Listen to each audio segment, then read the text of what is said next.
Hey dreamers, welcome back to the channel. In today's video, I'm going to be showing you how we can set up these types of rope swings, like if you've ever played Donkey Kong Country or any other old school style platformer. This should look very familiar to you. It's super simple to set up and will only take a few minutes, and it also maybe uses some gadgets you've never used before. If you're interested in learning how to make it, stick around because I'm going over it right now.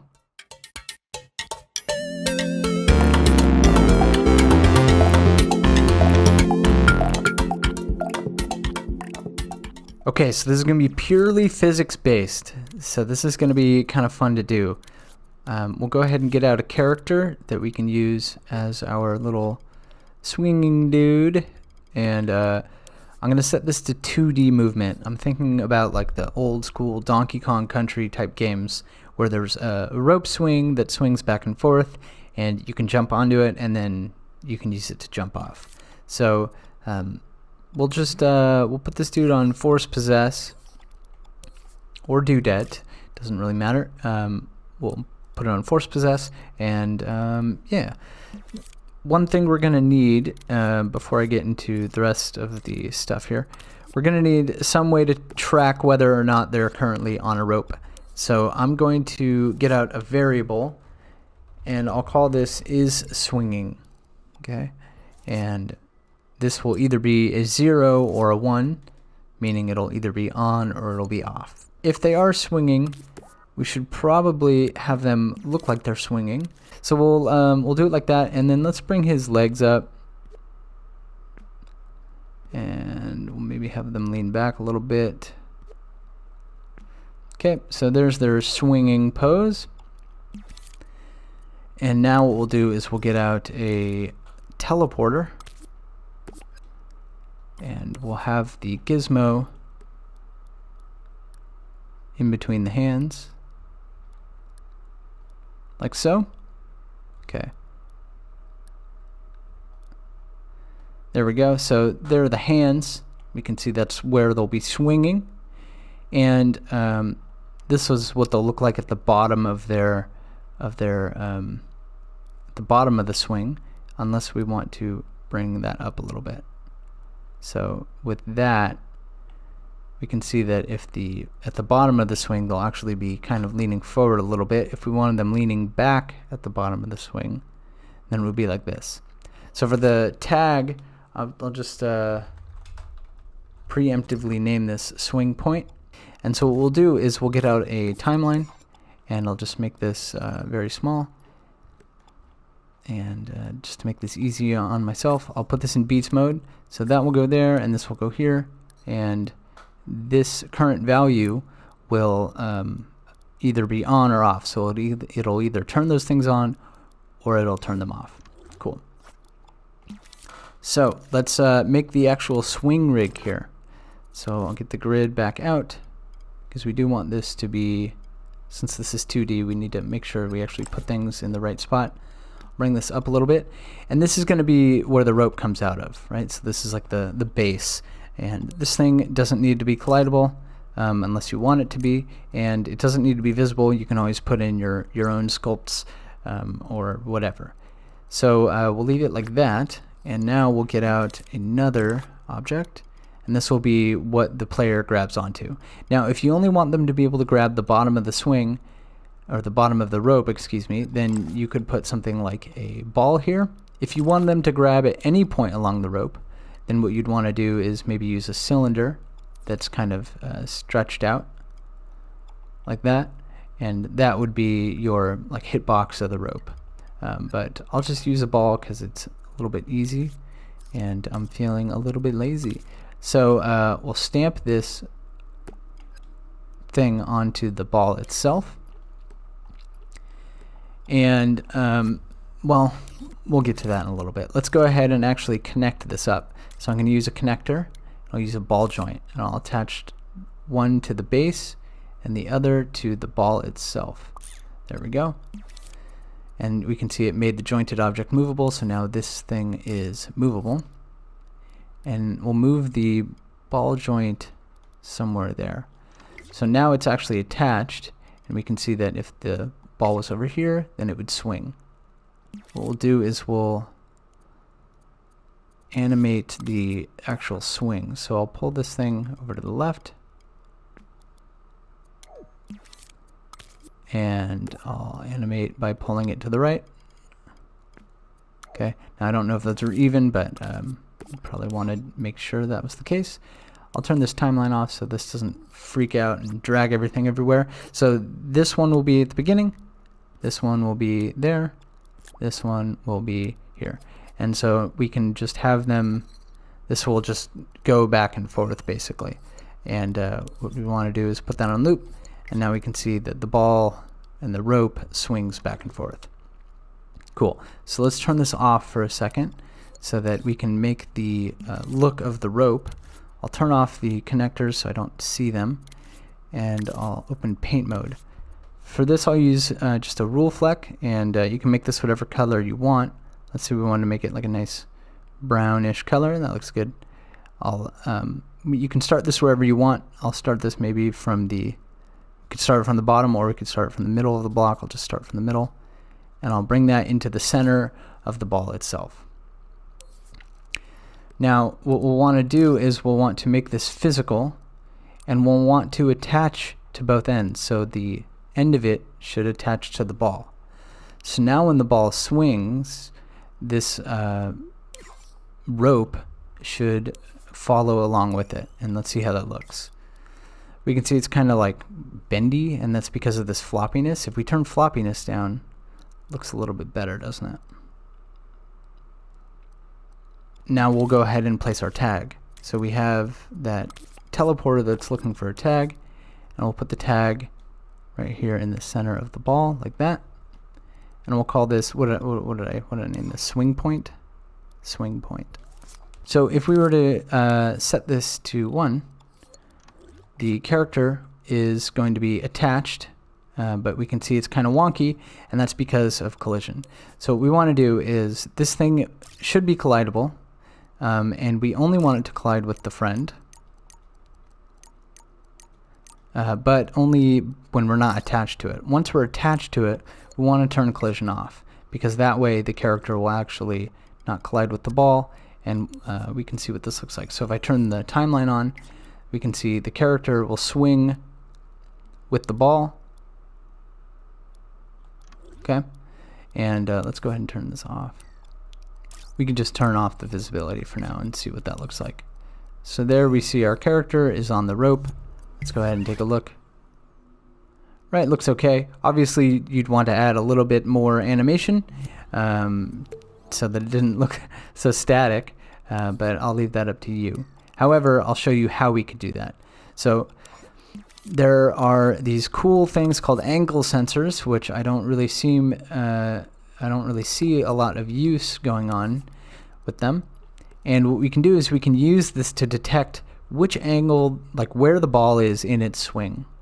Right? So we can see that as this moves, the gizmo is always looking forward. So as of right now, we would see when it's at the bottom of the swing, but really what we want to do is we want to see when it's at the top end of either end of the swing. Okay, so there's the top end of the swing. So we want this gizmo to be looking in this sort of direction. So we can see the angle sensor kind of looks in that general direction, right? And so when we get to the top of the swing, we can see that this will turn on when we're at the top end of the swing. Now that's for one direction, and we can do the same in the other direction. So instead of this looking here, it'll look in the opposite direction. So what I'll do is let me see, can I? No, I can't. Okay, so I'm gonna have to do this. So we want it to be even, right? So whenever there's not one of those green arrows, we're good. Okay, so this will look in the other direction. So we'll see that, let's go ahead and pin this to the screen. When this timeline is on, you can see this is at the top of the left side and this is at the top of the right side. Okay, so you could use that alone to affect the rotation of the character if you wanted. So if you wanted them to kind of have more of a rotation, with their swing animation, you could tie these in. But another thing that this is great for is if you wanted to use force appliers to make your character jump off at the end. So let's get out a force applier here, and there it is. So we can see it's we'll have to set this up appropriately. So I'll get this back out, and so at 0.5, where is this? 1, 2, 2, 2, 2, 2, 2. Oh, yeah, wrong. I didn't want to put it in the power. I actually wanted to put it into the playhead position. There we go. So over here, there's the halfway mark. So what we'll do is I'll just put this slightly to the left of the ball, since this is probably where the character is going to be, and we'll have this be a directional, and we'll have it shoot the character off in some direction. So we only want this to apply to friends, okay? And we'll make it directional, and we'll give it some strength, and we can always play around with the amounts and all that stuff. So if this angle range is met and we press X, then obviously we want to jump off. So what we'll do is, let's see, we'll put a wireless transmitter type deal, or instead you could use a receiver, since they do go both ways. So this one's going to be around the character, so we might as well just use this here. We'll just put this sort of in the center of the character, and that will look for a wireless transmitter. So we can name this jump. Okay, and so this will look for jump. All right, so that will stay on the character, and the wireless transmitter will go here. So if we get out a signal manipulator and we put X in there and we set this to a pulse, then what we can see is when we press X, this should turn on as long as we're close to it. Hey everybody, I'm Vince Cully. Thank you so much to everybody who has subscribed and supported the channel and liked my videos. It's meant a ton to me, and I'm really happy with the way the channel has been growing lately. It's really exciting. If you enjoy my stuff and you want to watch me make things live, I've started streaming. So I stream on Wednesdays in the afternoon through the evening, Pacific Standard Time. And I also stream every other, or sometimes one every 3 Sundays, the same thing, afternoon and evening time. If you want to come watch me make some cool stuff, I'm working on a really cool roguelike game right now. Feel free to come by. The link's in the description below, but it's really easy to remember. It's just twitch.tv/VinceCully. So if you want to come follow me and watch me when I'm live, go for it. I also recently did a podcast, the Made in Dreams podcast, hosted by Mighty Vicious and It's Jamie James. If you want to check it out, I have a link to that in the description below. And it's a really cool show. They do it every week. They have a different creator. And if you feel like you want to be on the show, just reach out to them, because they're open to having anybody who is a Dreams creator come on the show. But if you'd like to watch the episode I was on, you can feel free to watch that. I'll have a link to that in the description as well. And with that, let's get back into the tutorial. Smooches. If I press X, we see that it does turn on the force applier, but since we're not changing the variable, the swing is staying on. So let's go ahead and set this back to default. And what we'll do is, if this ball is ever hit, since it is collidable, we made it collidable, right? It is collidable with friend. If that's ever the case, then what we'll do is we'll set the is swinging. So we'll get out a impact sensor, and this thing will only detect friend impacts. Okay, and so if that ever gets hit by the player, and let's go ahead and move this.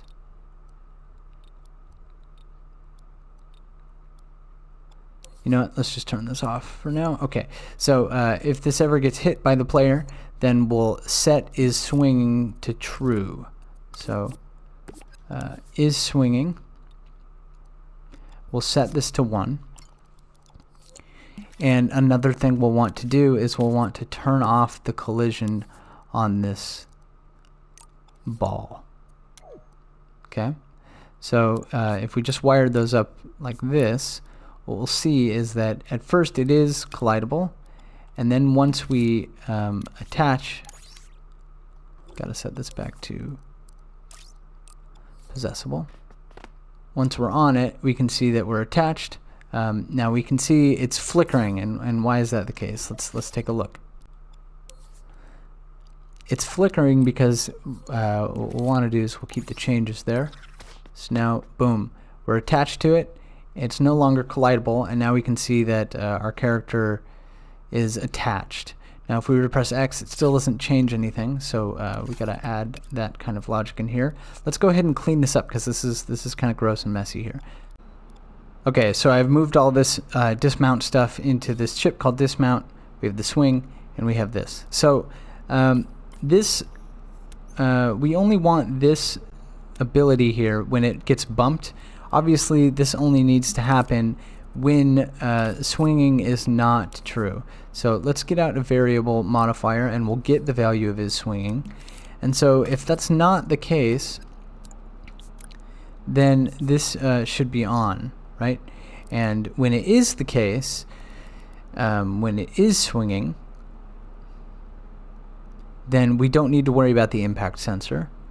But when is swinging gets reset to 0, that's when we need to turn on the keyframe that makes this collidable again. So I'll set is swinging back to 0, and that will happen when we press jump. Okay, so we can see we're attached, and then when I press X, it lets go, right? But then it didn't get set back, and that's because we need to, this has keep changes on, and so we need to make it collidable again. We can use a timeline or a timer or something. I'll get out a timer, and I'll set this to a small amount, like 0.1 seconds, and I'll make it full. And so when we're no longer swinging, we'll reset this timeline, and when it's done, we'll set this object back to collidable. And let's go into test mode and take a look. So we can see we jump on, it's not collidable, and we let go, it becomes collidable again. But obviously it's a little bit too short, otherwise it just picks us back up. So that's when the force appliers come into play. Okay, so let's see how this looks if we turn the swing animation back on. We'll pin both of these to the screen here so that we can see them. We'll go back into test mode, and so we'll hop on, and we can see when we're over at the right, we can press X to jump off, and it does apply the force, but it's just a little bit too fast for this thing to be able to handle. So let's try turning this up a little bit. I'll just set this to a large time for now so we can ensure that I'm on the right track here. So if I press X, there we go. So it did dismount, but that force applier I think needs more strength. We'll try it again.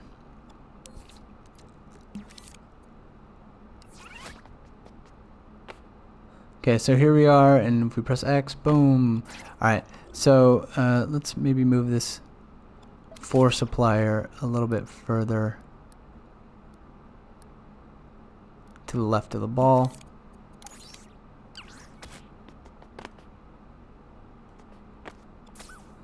Okay, and let's give it some more speed just so we can see if. There we go. So we can have it jump off there on the right side. Boom. Okay, so now I think we can bring this back down a little bit. Let's see how that looks at 0.2. Press X, and it launches us off. And I think we might even be able to get away with 0.1 here. So here I am, boom. All right, cool. So that works great. So what we can do now is let's get out one more force applier, and this will be aimed in the opposite direction. This will be over here, and oops, let's make this look correct here. So we'll plug this thing into that, and we'll bring this over to the top end of the swing. There we go. So now what we want is this force applier to aim in the opposite direction. Something like that. So then when we're over at the left side, it'll launch us the other way. Okay, so we'll get another one of these. That will go into here. That will go there. Okay, so let's test this now. So we come in here, we jump on the thing. Let's also get rid of that bad boy. We'll start time, and so we can see that if I press X at the bottom, it just drops us off. If I press X over at the right hand side, it'll fling us that way, and over at the left hand side, it'll fling us the other way. So now what we can do is we can optimize this to not always be on. There's obviously a lot of stuff going on in here, so let's go ahead and we'll get out this. Let's see, so we'll have this. This will be our mounting stuff. And this is like the actual dismount, like force type stuff, whereas this is both mounting and dismounting, but more of control of how it works. So I'll bring all of this stuff in here. One thing we could do to optimize this is we can give this a label. So if we wanted to label this something like object, we could, or we could rename this thing to swing rig, and we'll have a node come in for when it's detected. So when it's detected, obviously we can turn on all this dismount stuff, otherwise we never need that on. And we can also turn on this control stuff. Now we have to be a little bit careful because we have this little timer in here, which if this chip ever turns off, this thing is going to get all wonky. So what we want to do is inside of our character, we could put a signal manipulator, or not a signal manipulator, a trigger zone, and this thing will look for swing rig, right? And so we'll see that it looks for this thing, and since this is a 2D type thing, obviously we want we don't really care too much about the X or the Z, but we definitely want the X and the Y to be somewhat big so that it doesn't get turned off if we like look the wrong way. And I'll just bring this up a little bit too, why not? Okay, so this thing will look for swing rig, and we can see if we start time, it's not detecting it, and that is because the collision. So if we set that to both, collidable or non-collidable, that should work. It's also both visible or invisible, so there we go. Now we can see that it's on, and these things should work, and if we ever get too far away, then this stuff will turn off. But what if you wanted them to swing in different directions? How could we set those up so that they will always swing in the appropriate direction? Say you wanted this one to start on the right, and you wanted this one to start facing the other direction.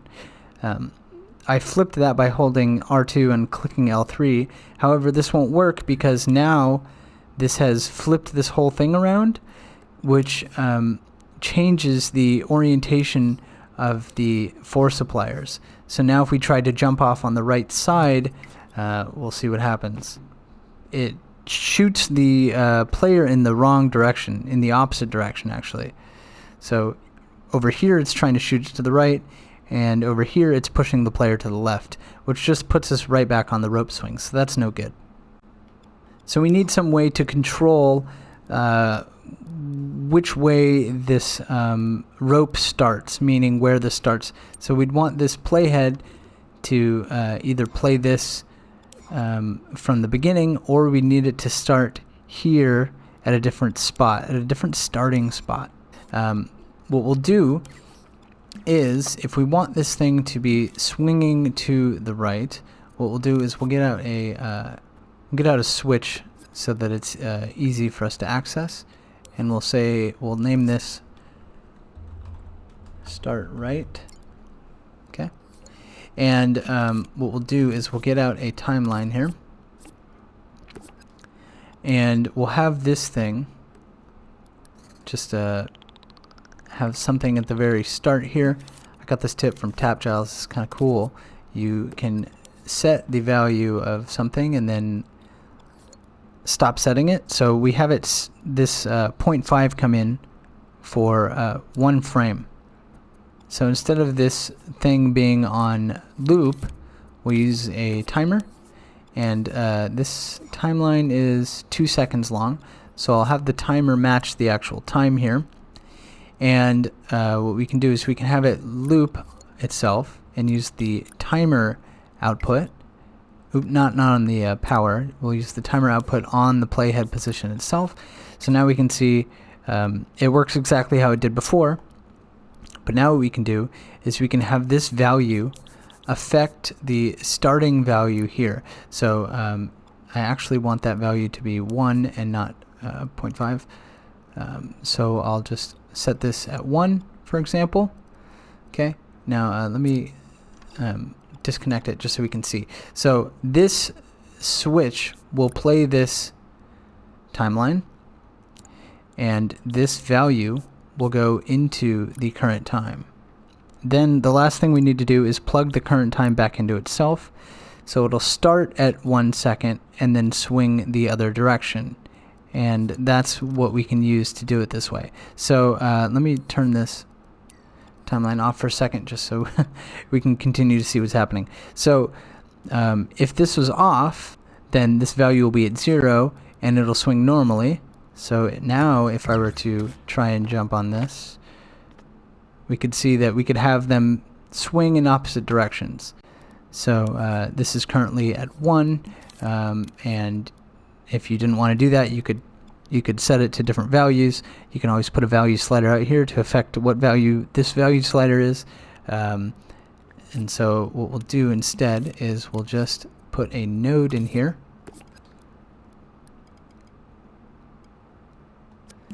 Let me turn off the grid snap so that we can accurately set this to 1 frame. That value will go into the node. This node value is what will go into here. There we go. Oops. That's the one I wanted to delete. Okay, so now we have starting position. So we can see it's all the way over at the right, and if we wanted to change this, we could, right? If we wanted to start at the center, then we could have it start at the center. So instead of calling this start right, I'm just going to say manual position override. Okay, so if it's off, it will still start at the left-hand side by default, but if we want it on, then all we have to do is change this value here and set it wherever we would like it to start. So if we wanted it to start at the left with the manual position on, we could. If we wanted to start at the right, we can also do that. Okay, so now we can see that we have this pretty adjustable rope swing thing, and relatively easy to set up, as we can see. And you're good to go and make your own grappling rope swings in your platforming game. Okay, so here we are at this little gauntlet. I'll jump over and let's see if we can make the connection between. There we go. All right, there it is. It's all set up and ready to use. Obviously, if you jump off at the wrong time, you'll just fall down. That could be something that is either desirable or not. If you didn't want that to happen, you could instead just have a force applier that pushes the character upwards in any sort of jump type fashion and let the player control where they go in the air. You know, that's all up to you on how you want to set up your rope swings. And yeah, it's pretty easy, pretty simple, pretty lightweight too. Let's check the thermo here. We're at 3% gameplay, and I believe most of that is the puppet. Here we're at 1%, so obviously These are less than 1% gameplay, which is nice. And these things obviously won't have all of these gadgets running if it's not within the range of the player. And so that's great. And also, you know, you could always make it so once you reach a certain point, let's say once we reach here, if the player attaches to this, then it can delete everything before it. And that would free up gameplay thermo as well. If you found this video useful, give me a thumbs up and leave a comment if you have any questions, or if you just want to say, hey, that's cool too. And if you're new around here and you want to see more Dreams tutorials, feel free to subscribe to the channel, because I put out quite a bit of content. I got some really, really cool stuff coming up fairly soon. Like I said, I stream on Twitch. As of right now, it's every Wednesday in the afternoon, Pacific Standard Time. And occasionally on Sundays. So if you can't make the Wednesday one or you can't make the Sunday one, at least have another day for you to come check it out, the stuff. And yeah, if you want to see any other type of grappling or swinging mechanics, like if you wanted the player to influence the swing, kind of how we saw in the new Media Molecule, kind of how we saw in that Media Molecule and Mercedes-Benz game, let me know, because I have a technique to do that as well. Yeah, or if you have other grapple type things you want to make, let me know too. The reason I haven't made any grappling videos is because there are so many different ways to do it, whether it's in 2D or 3D, whether it's a straight line type of a thing, or if it's a more of a swinging trajectory, kind of like how Spider-Man works. If you want to know how any of that stuff works, feel free to let me know. And with that, I'll see you in the next one.